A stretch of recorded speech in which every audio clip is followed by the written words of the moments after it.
அஸ்ஸலாமு அலைக்கும். ஒரு சின்ன ஃபேமிலி ட்ரிப்பா சிக்மங்களூர் போயிட்டு வந்து எங்களுடைய பர்சனல் எக்ஸ்பீரியன்ஸை தான் நான் இன்னைக்கு வீடியோவில் ஷேர் பண்ணியிருக்கேன். நீங்களும் ஃபேமிலியாக சிக்மங்களூர் போக பிளான் பண்ணுறீங்க அப்படின்னா உங்களுக்கு என்னுடைய இந்த வீடியோ கண்டிப்பாக ஹெல்ப்ஃபுல்லாக இருக்கும். வேறு யாரும் சொல்லாத நிறைய விஷயங்கள் எங்களுடைய பர்சனல் எக்ஸ்பீரியன்ஸ்னு எல்லாத்தையுமே நான் ஷேர் பண்ணியிருக்கேன்.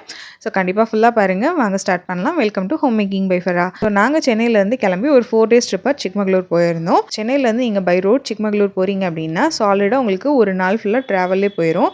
ஸோ அதனால் டூ அண்ட் ஃப்ரோ சாலிடாக 2 நாள் ட்ராவல்லே போயிடுச்சு. 2 நாள் அங்கே ஸ்டே பண்ணியிருந்தோம். மார்னிங் ஒரு 8:30க்கு வீட்டிலேருந்து கிளம்பணும். கூகுளில் ட்ராவல் டைமே 11 to 12 ஹவர்ஸ் காட்டுச்சு. அது போக நாங்கள் தொழுக சாப்பிட ரெஸ்ட் ரூம் இடையில ஸ்டாப் பண்ணதெல்லாம் சேர்த்து நாங்கள் போய் ரீச் ஆகுறதுக்கு நைட்டு 10:30 ஆயிடுச்சு. ஆன் த வேல பெங்களூர் தாண்டி செம மழையாக வேறு இருந்தது. ஸோ ஹாசனூர் தாண்டி சிக்மங்களூர் போகிற ரூட்லலாம் பார்த்தீங்க அப்படின்னா இந்த மாதிரி நிறைய இடங்களில் வரிசையாக ஸ்பீட் பிரேக் போட்டிருக்காங்க. நைட் டைமில் ட்ராவல் பண்ணுறீங்க அப்படின்னா கேர்ஃபுல்லாக ஸ்லோவாகவே போங்க. ஏன்னா இந்த மாதிரி ஸ்பீட் பிரேக்ஸ் இருக்கிறது மோஸ்ட்டாக தெரியவே இல்லை. எதுவும் சைன் போர்டு அந்த மாதிரி எதுவுமே அங்கே கிடையாது. அதனால் கொஞ்சம் ஸ்லோவாகவே போகிறது நம்மளுக்கு சேஃபு. அதே மாதிரி எங்களை பொறுத்த வரைக்கும் சிக்மங்களூர் பார்க்குறதுக்கு ஒரு மலையடிவார ஊர் மாதிரி தான் இருந்துச்சு. அது வந்து நம்ம ஊட்டி கொடைக்கானல் மாதிரி போன உடனே ஹில் ஸ்டேஷன் கிடையாது. போனோமா மலையில் ஏறணுமா டேரா போட்டோமா அப்படின்னு சொல்லி வர்றதுக்கு. ஆனால் கிளைமேட் வந்து ரொம்பவே நல்லா இருந்தது. நாங்கள் செப்டம்பரில் போனப்பவே கிளைமேட் நல்லாவே இருந்துச்சு. 19 டிகிரி செல்சியஸ் வரைக்கும் நைட்டில் டெம்பரேச்சர் போகுது. ஸோ நல்லாவே கூலாக இருந்துச்சு.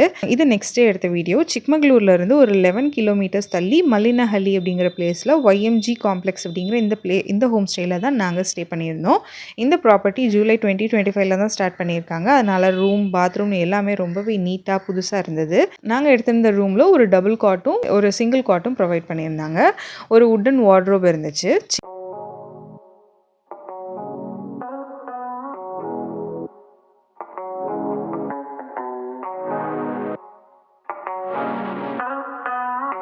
சிக்மங்களூரில் லேண்ட் ஆஃப் காஃபி அப்படின்னு சொல்லி சொல்கிறாங்க.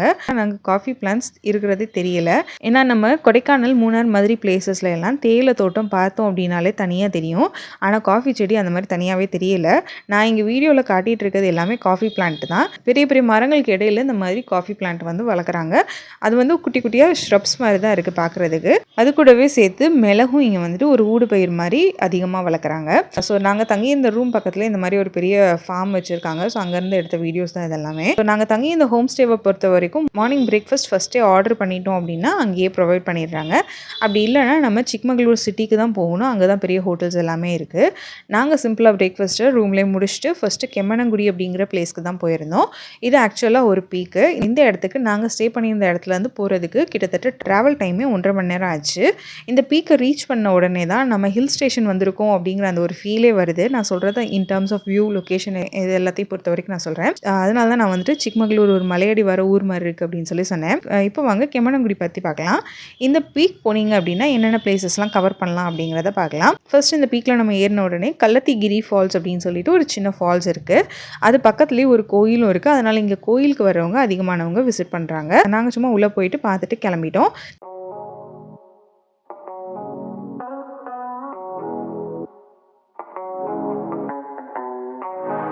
அடுத்து அதை தாண்டி மேலே ட்ராவல் பண்ணி போனோம் அப்படின்னா ஹெபே ஃபால்ஸ் வருது. ஹெபே ஃபால்ஸ் நாங்கள் போனப்போ பயங்கர ரஷ்ஷாக இருந்தது. அதனால் வெயிட் பண்ணி டைம் வேஸ்ட் பண்ண வேணாம் அப்படின்னு சொல்லிட்டு நாங்கள் என்ன பிளான் பண்ணிட்டோம் அப்படின்னா டைரெக்டாக டாப் மோஸ்ட் ஸ்பாட் என்ன இருக்குது அப்படின்னு சொல்லி அங்கே போய் பார்த்துட்டு அப்படியே கீழே இறங்கி ஒரு பிளேஸஸாக விசிட் பண்ணிட்டு வரலாம் அப்படின்னு சொல்லி நாங்கள் பிளான் பண்ணி ஃபஸ்ட்டு மேலே டாப் மோஸ்ட்டில் இருந்த ஒரு பிளேஸ்க்கு போனோம். அது வந்து ஒரு பார்க்கு. அந்த பார்க்கோட நேம் வந்து எனக்கு கரெக்டாக தெரியல. ஏன்னா அங்கே வந்துட்டு நேம் போர்டு எதுவுமே கிடையாது. அந்த லொக்கேஷன் வந்து செம்ம சூப்பராக இருந்துச்சு. சுற்றி ஃபுல்லாக மிஸ்ட் கவர் பண்ணி இருந்தது. ரொம்பவே நல்லா இருந்தது பார்க்குறதுக்கு. அந்த கிளைமேட் இதெல்லாம் என்ஜாய் பண்ணுறதுக்கு ரொம்ப சூப்பராக இருந்துச்சு. அந்த பார்க்கு ஃபுல்லாக ஜஸ்ட் நான் அப்படியே எடுத்த வீடியோஸ் எல்லாம் காட்டுறேன் பாருங்கள். ரொம்பவே அழகாக இருக்கும்.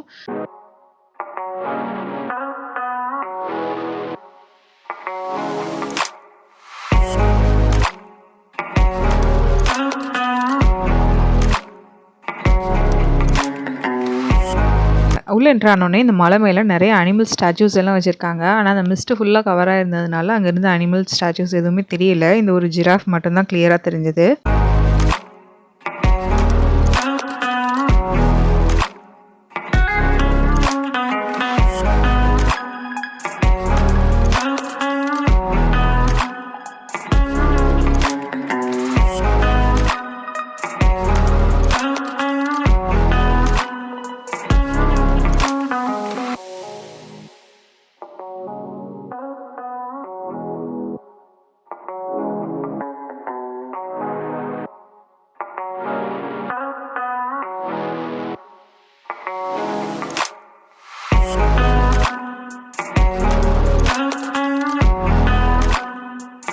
அந்த கார்டன்லேயே அப்படியே லாஸ்ட் வரைக்கும் போனோம் அப்படின்னா அங்கே ஒரு வாட்ச் டவரும் வச்சுருக்காங்க.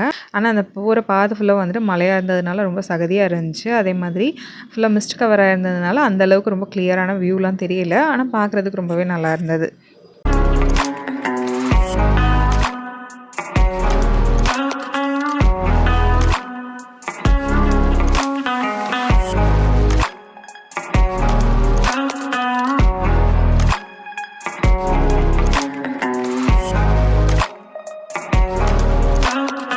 அந்த பார்க்கை பொறுத்த வரைக்கும் உள்ளே போனோம் அப்படின்னா ஃபுல்லாக நம்ம சுற்றிட்டு வர்றதுக்கு கிட்டத்தட்ட 2 hours ஆயிடுது. அங்கே முடிச்சுட்டு நெக்ஸ்ட் அப்படியே கீழே வந்தோம்னா ஜீ பாயிண்ட் அப்படிங்கிற பிளேஸ் இருக்குது. என்ட்ரன்ஸில் டிக்கெட் எடுத்துகிட்டு ஃபாரஸ்ட் உள்ள ஒரு 3 kilometers நம்ம வந்து நடந்து போகணும் அந்த ஜீ பாயிண்ட் அப்படிங்கிற பிளேஸை ரீச் பண்ணுறதுக்கு. ஸோ டிக்கெட் ப்ரைஸ் வந்துட்டு ஒரு ஆளுக்கு 120 140 சார்ஜ் பண்ணாங்க. நாங்கள் போனப்போ நல்ல மழையாக வேறு இருந்தது. அதனால ஃபுல்லாக உள்ளெல்லாம் ரொம்ப சகதியாக இருந்துச்சு.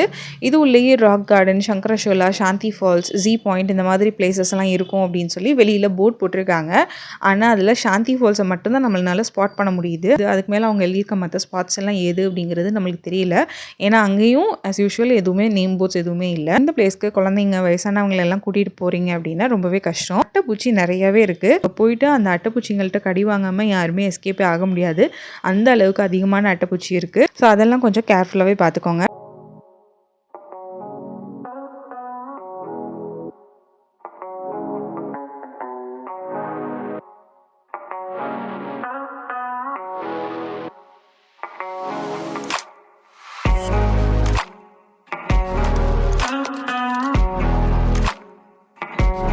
அதுக்கப்புறம் இந்த ட்ரெக்கிங் போகிற ரூட்டை பற்றி நான் முக்கியமாக சொல்லியே ஆகணும். ஆக்சுவலாக இது வந்து 3 kilometerன்னு சொன்னேன் இல்லையா.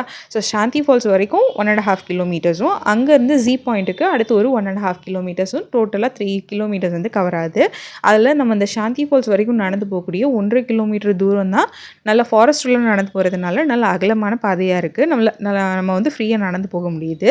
அதுக்கு மேலே பார்த்தீங்க அப்படின்னா அது ஃபுல்லாக வந்து மலை மேலே தான் நடக்கிற மாதிரி இருக்குது. மலை ஓரத்தில் அப்படியே அந்த மலையோடைய ஓரத்தில் ஒரு ஒத்தையடி பாதையில் நடந்து போகிற மாதிரி இருக்குது. ரொம்ப கேர்ஃபுல்லாக பார்த்து போகணும். எங்களுக்கு இதெல்லாம் யாரும் சொல்லலை. அதனால நாங்கள் தெரியாமல் சின்ன பசங்களெல்லாம் கூட்டிகிட்டு போயிட்டு எங்களுக்கு ரொம்ப கஷ்டமாயிடுச்சு. ஆனால் பார்த்தீங்கன்னா பசங்க ரொம்ப என்ஜாய் பண்ணி வந்தாங்க. நாங்கள் தான் பயந்துகிட்டே இருந்தோம். ஒரு once in a life time experience மாதிரி செம த்ரில்லிங்காக சூப்பராக இருந்தது. ஆனால் ரொம்ப கேர்ஃபுல்லாக பிள்ளைங்களை வாட்ச் பண்ணிகிட்டே இருக்கணும். நம்மளும் ரொம்பவே கவனமாக இருக்கணும். கரணம் தப்பினால் மரணம் அப்படிங்கிற ஒரு ஃபீலை வந்து அந்த பிளேஸ் கொடுத்துச்சு கண்டிப்பாக.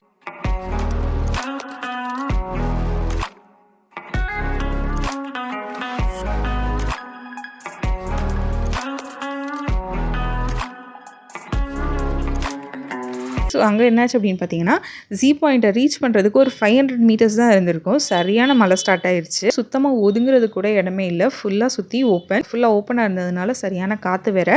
எங்கள் யார்கிட்டையும் ஜெர்கின், ரெயின் கோட், ஒரு அம்ப்ரெல்லா கூட எதுவுமே இல்லை எங்ககிட்ட.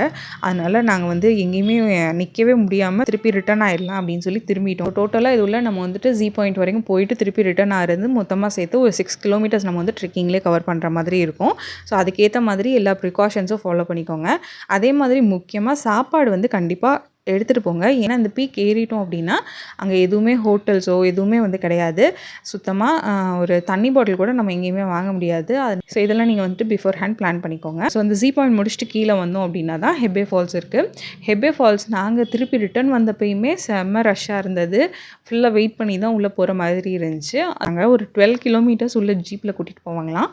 அதுக்கப்புறம் அங்கேருந்து ஒரு 1 kilometer நம்ம உள்ளே நடந்து போனோம் அப்படின்னா தான் ஹெப்பே ஃபால்ஸை வந்து பார்க்க முடியும் அப்படின்னு சொல்லி சொன்னாங்க. நாங்கள் ஆல்ரெடி நான் ஏற்கனவே சொன்ன மாதிரி ரொம்ப சாப்பிடாம ரொம்ப டயர்டாக இருந்தோம். மலையில் வேற நனைஞ்சிருந்ததுனால அந்த குளிருக்கு பயங்கரமாக உடம்பெல்லாம் ரொம்ப ஷிவரிங் ஆக ஆரம்பிச்சிருச்சு. அதுக்கு மேலே இங்கே வந்துட்டு டைம் ஸ்பெண்ட் பண்ண வேணாம் அப்படின்னு சொல்லி நாங்கள் வந்து டைரெக்டாக ரூமுக்கே போயிட்டோம்.